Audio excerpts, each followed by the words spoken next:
Hello everyone. আজকে প্রথমে সকালবেলা ঘুম থেকে উঠে ফ্রেশ হয়ে একটু নাস্তা করে নিব। এই জন্য নাস্তা করার জন্য আটাটাকে ছেনে এখন বেলে নিয়েছিলাম।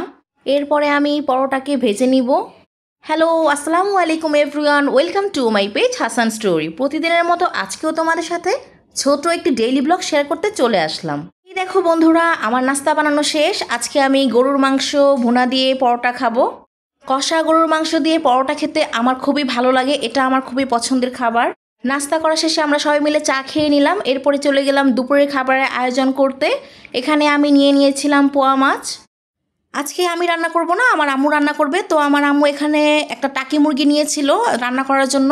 এরপরে আরেক চুলায় ডাল বসিয়ে দিয়েছিল। এরপরে চুলায় প্যানটাকে বসিয়ে দিয়েছিল মাছ ভাজবে এই জন্য।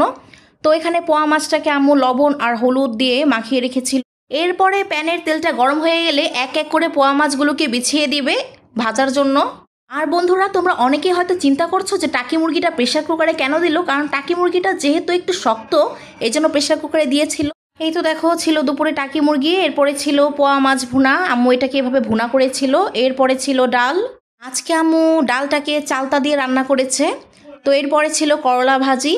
এটাই ছিল আজকে আমাদের দুপুরের খাবারের আয়োজন। তারপর বিকালবেলায় আমার হাজব্যান্ড এসেছিল। আমার হাজব্যান্ড কক্সবাজারে গিয়েছিল অফিসের কাজের জন্য। তো কক্সবাজার থেকে ফেরার পথে আমার হাজব্যান্ড আমার আম্মুর জন্য শুটকি নিয়ে এসেছিল। আমার আম্মু একটু শুটকিটা বরাবরই খুব পছন্দ করে। এখানে ছিল কাচকি শুটকি আর ছিল লইটা শুটকি, এটা আনপ্যাকিং করা ছিল। একটু পরেই আমি তোমাদেরকে খুলে দেখিয়ে দিচ্ছি। আর এখানে ছিল 2 রকমের আচার। এরপরে বাচ্চাদের জন্য কিছু স্ন্যাক্স আইটেম এনেছিল। 2 রকমের আচারের মধ্যে ছিল খেজুরের আচার আর ছিল মিক্সড বড়ই তেঁতুলের আচার।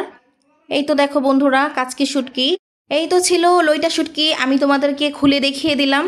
তো কেমন হয়েছে বন্ধুরা অবশ্যই কমেন্ট করে জানাবে।